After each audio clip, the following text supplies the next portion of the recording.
If Paul walked into your church today, with his record, his past, his history, you'd tell him to leave. You'd say he was too dangerous, too far gone, too unqualified. Before he was the Apostle Paul, he was Saul of Tarsus, violent, arrogant, self-righteous and proud. He didn't just reject Christians, he hunted them. He didn't just disagree with the gospel, he tried to silence it with blood. Saul was everything you'd never expect God to use, and that's exactly why he did. God didn't cancel Saul, he confronted him.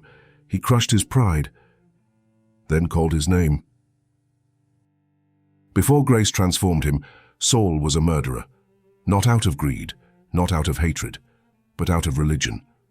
Acts 8 says Saul breathed murderous threats against the church. He dragged believers from their homes, approved the stoning of Stephen. He was on a mission, not from Rome but from his own twisted version of righteousness. He thought he was doing God's will. That's what made him dangerous. He was blinded by self-righteousness, convinced he was right while spreading fear, pain, and death. And here's the scary part. He looked like a man of God. He had authority, zeal, and conviction, but no truth. And if we're honest, some people today still fight against the things of God while claiming to defend him. Then everything changed, not because Saul got smarter or more spiritual, but because Jesus showed up.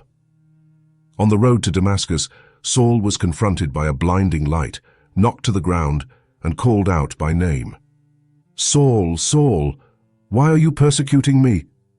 Jesus didn't debate him. He didn't explain theology. He exposed him. That's what grace does. It doesn't negotiate with pride, it breaks it. Saul went blind. The man who thought he saw clearly was left stumbling in the dark. The one who silenced Christians was silenced himself. For 3 days he sat in blindness, no sight, no voice, no power, just the realization that he'd been wrong, totally, fatally wrong, because before God can use you, he will strip you. He will empty you.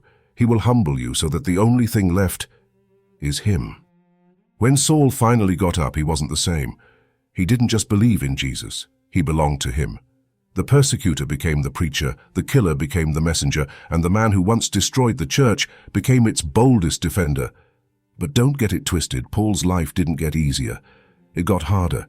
He was beaten, imprisoned, shipwrecked, betrayed, rejected by the people he used to lead, distrusted by the people he now served. But he never went back. Because once you've met Jesus, truly, you can never go back to who you were. Paul didn't hide his past. He weaponized it. He said, "Christ Jesus came into the world to save sinners, of whom I am the worst." 1 Timothy 1:15. That's not shame, that's freedom. If God can use Saul, what's your excuse? He murdered believers, you made mistakes. He hated Jesus, you doubted him. He destroyed churches, you walked away. You think your past disqualifies you. Paul's past became the very proof that grace is real. God didn't pick Paul because he was clean.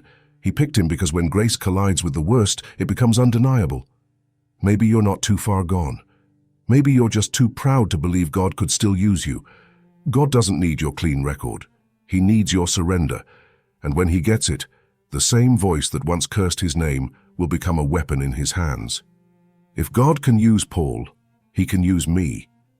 Let the world see what happens when God gets a hold of a man, even a broken one,